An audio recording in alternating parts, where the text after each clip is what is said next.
घेतलेला निर्णय हा चुकीचा नव्हता हे सिद्ध झालं आणि वाट पकडली लेखनाची.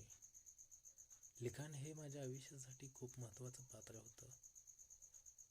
पण काही काळ माझा असा होता की शब्दांमध्ये गुंतत जाणं आणि गुंतलेल्या शब्दांचा गुंताही सोडवणं आणि सुटलेल्या गुंत्यातून निघालेल्या शब्दांची आणि छाननी करणं हे खूप अवघड जात होतं. शब्द असे लिहायचे ठरले होते की पुढच्यानं ऐकल्यानंतरनं शब्दांच्या खोल तळामध्ये बुडून शब्दांच्या गुंत्यातच अडकत जावं आणि त्या शब्दांच्या गुंत्यातून बाहेर येण्यासाठी फक्त मी असावं, म्हणजे माझ्याजवळच त्या शब्दांचा गुंता सुटावं असं हे माझं ध्येय होतं. पण काही काळापुरतं ते झालं.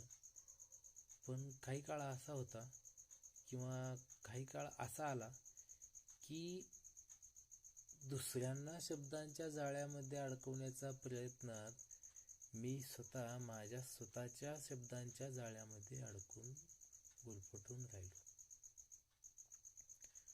मग होणार काय की मी लिहिलेले शब्द मलाच आठवेनात आणि आठवलेले शब्द इतक्या गुंत्यामध्ये मला गुंतवून गेले की आज लिहिलेले शब्द उद्या आठवेन असे झाले.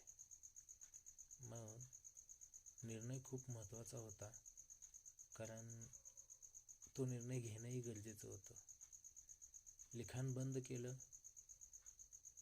मी लिहिलेल्या शब्दांना थोडं माझ्यापासून विलुप्त केलं आणि विलुप्त झालेल्या शब्दांनी नवा जन्म घेतला आणि नवा जन्म घेतलेल्या शब्दांनी मला एक अशी शिकवण दिली, एक अशी आठवणही दिली आणि त्या आठवणींनी साठवणही भरपूर केली. आता भरपूर झालेल्या साठवणीत शब्द